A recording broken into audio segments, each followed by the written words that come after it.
में कल 8 राज्यों की 58 सीटों के लिए वोटिंग होनी है। इसमें अनंतनाग राजौरी सीट भी शामिल है।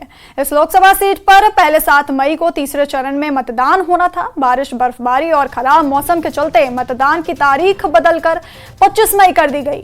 जम्मू कश्मीर के इतिहास में पहली बार जम्मू के राजौरी और पुंछ जिलों के लोग कश्मीर घाटी के अनंतनाग और कुलगाम के वोटर्स के साथ मतदान करेंगे, क्योंकि धारा 370 की समाप्ति के बाद लोकसभा क्षेत्रों के परिसीमन में अनंतनाग राजौरी सीट अस्तित्व में आई है।